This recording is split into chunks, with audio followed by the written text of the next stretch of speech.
احنا لينا قد ايه عاملين العمليه يا حاج احمد؟ سنتين سنتين وشهر. ايه العمليه؟ الحمد لله تمام. عمليه ايه؟ استصال المثانة.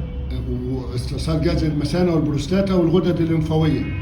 وزرعنا مثانه جديده من الامعاء. الحمد لله. التبول طبيعي؟ طبيعي. تمام.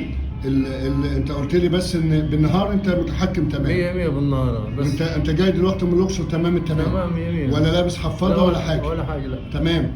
وقلت لي الحاله الجنسيه برضو لما بتاخد مساعد بتبقى معقوله. معقوله كويس. يعني فيه نسبه من الانتصار. فيها. تمام. بالليل شويه التحكم بيبقى ضعيف. ضعيف خالص. تمام، لكن بالنهار تمام التمام. تمام 100 بالنهار. والحمد لله احنا ما خدناش اشعاعي خالص. لا ولا حاجه. ولا كيماوي. لا ولا كيماوي. ما شاء الله علينا، يعني لا اشعاعي ولا كيماوي. الحمد لله. احنا انا عملت لك مره منظار بعد العمليه بس كان متابعه. بالظبط صح. وبنتابع احنا بالتحليل والاشعه. بالظبط. بس في لي سنه ما عملتش لا تحاليل ولا اشعاع. تمام.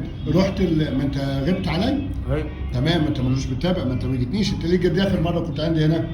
اخر مره كنت يوم 26/9 26/10. طب 26/10 سنه بالظبط يعني ليك سنه. ما هو برضه غلط انك تسيب لي سنه. لكن انت ما شاء الله صحتك تمام. انا مش حاسس باي حكايه عشان نجي لك فيها. مش حاسس باي حكايه؟ اي اعراض ما فيش الحمد لله. ما فيش اي اعراض. رجعت شغلك؟ رجعت شغال. والله الحمد لله. شغال سواق ولا شغال ايه؟ انا سواق. وعم تروح شغلك عادي؟ بروح عادي بشتغل. ودنيتك كل الامور تمام؟ الحمد لله كل شيء طبيعي. عم تدخن؟ لا. برافو. بطلت التدخين. في غثيان او ترجيع؟